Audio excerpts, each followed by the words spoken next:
Hello students, कैसे हैं आप सभी लोग। मैं हूं Aliza Kishwar and welcome to Power Pages. आज इस पार्ट 26 या कह लीजिए lecture 26 on the subject business statistics, जिसकी हमारी यूनिट 4 चल रही है, हम डिस्कस करने वाले हैं फिक्स बेस इंडेक्स नंबर। इसके पहले वाले लेक्चर वीडियो में जहां से यूनिट 4 शुरू हुई है, हमने डिस्कस किया है इंडेक्स नंबर। इंडेक्स नंबर क्या होता है वहां पे डिस्कस हो चुका है, और फिक्स बेस इंडेक्स नंबर का ही एक टाइप है। ओके, तो चलिए हम आज का ये लेक्चर वीडियो स्टार्ट करते हैं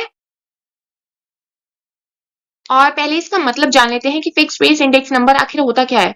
A fixed base index number is an index number that measures the relative change in the price, quantities or values over different years or periods compared to the fixed base year.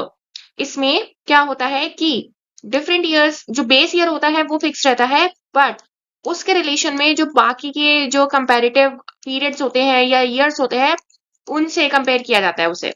ठीक है, चलिए, the base year remains constant through out the comparison. जो मैंने बताया base year constant रहता है, change क्या होगा करंट ईयर।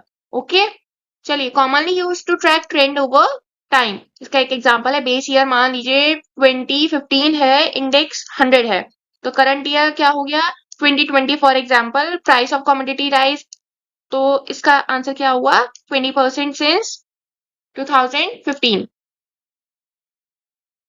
इसके कुछ कैरेक्टरिस्टिक्स देख लेते हैं। ये फिक्स्ड बेस होता है, comparison is always with the one chosen base year.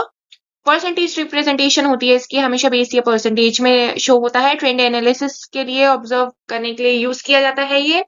Simple to understand होता है, इजी टू इंटरप्रेट इंक्रीज और decrease from the base year, suitable for long term studies. ये इसके कुछ कैरेक्टरिस्टिक्स होते हैं।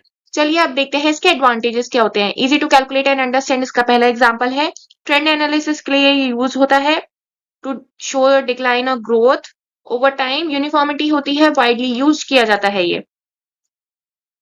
वहीं पे इसके साथ साथ इसके कुछ डिसएडवांटेजेस भी हैं। बेस ईयर प्रॉब्लम होती है, choosing N inappropriate base year में मिसलीड दी एनालिसिस। ऑब्सोलेंस, ये क्या होता है कि कभी कभार क्या होता है कि बेस ईयर का जो डेटा होता है आने वाले वक्त में वो आउटडेटेड हो जाता है, तो इससे भी एक डिसएडवांटेज क्रिएट होता है। Does not reflect year to year change, less flexible. Then हम इसकी बात करते हैं कुछ इंपॉर्टेंस या यूजेस की।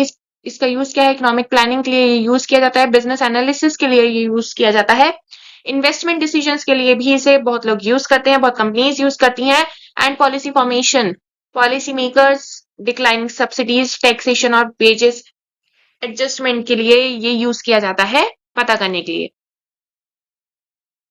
चलिए अब देखते हैं कि ये कैलकुलेट कैसे होता है। पहला देखते हैं, फॉर सिंगल कॉमोडिटी और simple index, current year price और क्वांटिटी, बेस ईयर प्राइस और क्वांटिटी इनटू 100। हमेशा ये आई से डिनोट होता है इंडेक्स नंबर। एग्जांपल देखते हैं, प्राइस ऑफ राइस इन 2015, इसको हमने क्या लिया है बेस ईयर 50 था ये, प्राइस इन 2020 60, तो इसका क्या आया 120। Interpretation, price increase 20% since base year 2015। Second होता है फॉर ग्रुप कमोडिटीज, या जिसे हम वेट इंडेक्स भी कहते हैं। इसका क्या होता है, sigma P1 Q0 divided by sigma P0 Q0 into 100। P0 Q0 क्या है, ये बेस ईयर की प्राइस और क्वांटिटी है, जबकि P1 क्या है, प्राइस है करंट ईयर का। चलिए हम आज का ये टॉपिक समअप करते हैं। काफी छोटा था, आई नो। समझ आ रहा है, नहीं आ रहा, बिल्कुल बताइएगा। दोबारा से रिपीटेड वीडियोस देखते रहिएगा, तब भी ना समझ आए मुझे बताइएगा, मैं दोबारा से लेकर आऊंगी। ओके, बट मेरा ये मोटिव है कि आपको समझ आना चाहिए। यहाँ पे यूनिट 4 में बहुत छोटी छोटी वीडियोस मैं डाल रही हूँ, क्योंकि ये वाले जो टॉपिक्स है ना वो बहुत छोटे हैं। अगर सारे ही टॉपिक्स में एक वीडियो में कवर कर लेती तो भी आपको समझ नहीं आता, तो बहुत क्लटर्ड हो जाता। ठीक है, तो छोटी छोटी 4-5 मिनट की वीडियोस मैं लाती रहूंगी इस पर्टिकुलर यूनिट के लिए, ताकि आपको ना एकदम से आप जब ये YouTube का ये लेक्चर वीडियो देखें तो आपको समझ आ जाए कि हाँ इसमें ये चीज होती है।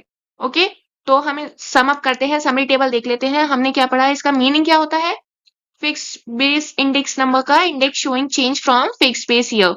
इसका जो बेस ईयर होता है वो फिक्स्ड रहता है।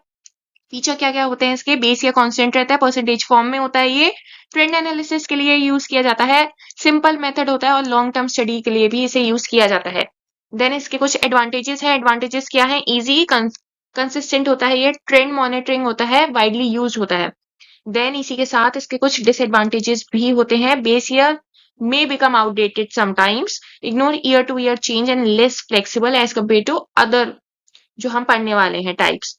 इंपॉर्टेंस क्या होती है इसकी? Economic planning, business analysis, investment decisions, policy formation, ये सब इसके होते हैं। कैलकुलेशन के लिए इसको इस तरीके से ये यूज किया जाता है। ये रहा, ठीक है। For group items use weighted method. यहाँ तक समझ आया? Okay, so that's all in today's lecture video. बहुत छोटा था आई नो, बट मैं छोटे लेक्चर वीडियोस ही लाऊंगी इस यूनिट 4 के लिए, क्योंकि यहाँ पे बहुत छोटे छोटे यूनिट्स, बहुत छोटे छोटे टॉपिक्स हैं, तो ये छोटे छोटे यूनिट्स में कवर हो जाएंगे। Okay, so that's all in today's lecture video. Thank you, and if you find it useful, please like, share, subscribe this channel. Have a great learning ahead. Bye.